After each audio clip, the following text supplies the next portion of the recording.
Hey everybody, I'm Katallina, and today we're here to talk about episode 10 of An Archdemon's Dilemma, How to Love Your Elf Bride.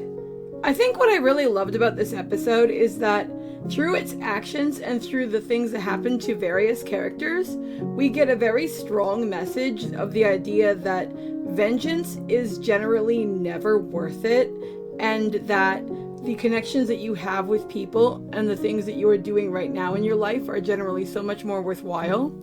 And the thing is, it gives this message and it talks about this and it expresses this without ever actually saying this to your face. It sets itself up beautifully to do this by having the episode lead in with Valefor and showing her going through the motions of contemplating whether or not she's going to leave the castle and making the decision. And what they have her say that is really brilliant is basically that, like, she loves being here and she's so happy, and yet she's afraid she's going to forget her revenge.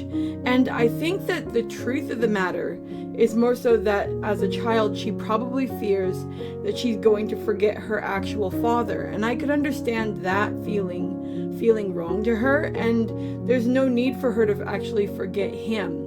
But in a certain amount of ways, it's likely that she actually views him and her current plans for revenge as being one and the same because they connect to him. So I can understand that fear and that anxiousness pushing her and driving her away from what's currently in her best interests in favor of going out and trying to avenge what happened to him in honor of his memory. What I really love is that we see different characters highlighting different things we've seen throughout the rest of the show and how each character has grown. We see a beautiful section with Neffy and with Chastille, and we see their friendship and how everything has evolved for them, as well as how Chastille's opinion of Zagan has shifted as the show has progressed, and how she went from actively pursuing him to pursuing him half-heartedly to no longer wanting to pursue him and renouncing her sword, to now reaching a point where she actively and consciously decides that she wants to not only no longer pursue him but actually fight at his side, culminating in her leaping through Barbados' portal to get to where he is.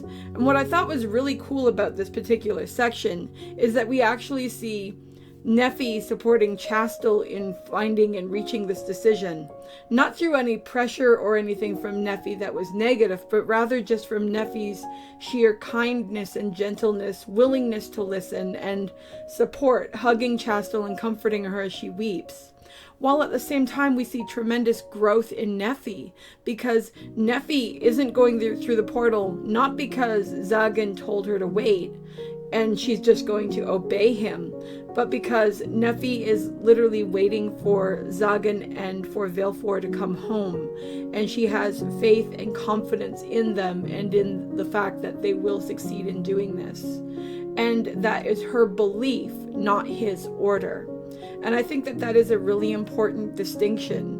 In her ability and capacity to help and comfort Chastille, in her active role now in mothering and caring for Valefor, and in her confidence in waiting for Zagan, we see that Neffy is focusing on things and people and ideas, and that she is actually actively and consciously living her life now, rather than living in the semi-autonomous state that she was in earlier in the series. And it's really wonderful to see just how far she has progressed.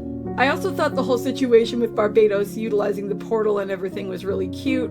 I thought it was really fun when he came through the portal and is like, I am not your transportation. Although he is helping them and everything, still being himself, still being a bit cantankerous, improving as a character and deepening his bonds with other people, while at the same time not losing the internal core of who he is and the overall kind of almost backwards charm that probably makes a lot of people, myself included, really like him. I think that they've done a really wonderful job at ensuring that he maintains that little spark of mischief that makes him so great, while still showing that he does care about people and that things do matter, and not so much having him say that, having him say and grumble and grump his way through everything, but through his actions showing how he truly feels, which is something they've been really good about with Zagan. So it's wonderful seeing that utilized for Barbados in a different way than Zagan. It's not that Barbados can't communicate, it's more so that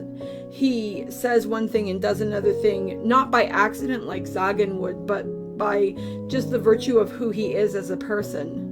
I also really loved the moment where Chastille comes through the portal and he's just like, ah, crap, I forgot to close it. Kind of like somebody basically implying like, oh, fuck, I left the door open and the dog got out. That sort of thing. That made me laugh so hard. It was so great.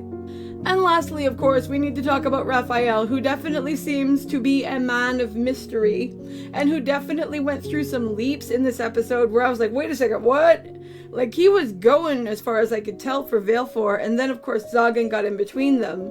But by the end of it, we see him actually actively strive to protect Valefor, which makes me question, like, what was his intention to begin with? I don't actually think that he has anything against her specifically.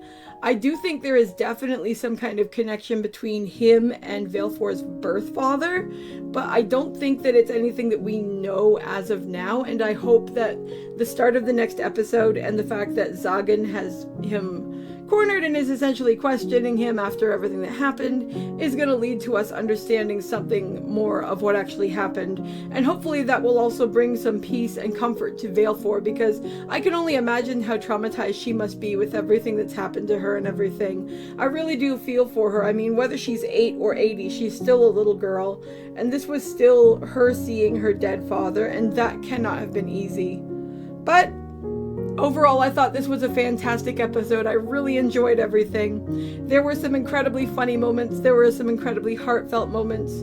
That opening almost killed me. Just watching Valefor slowly write in her journal and break down and just reach this point where all she could do was like set down the things she loved and go after what she thought was going to be revenge.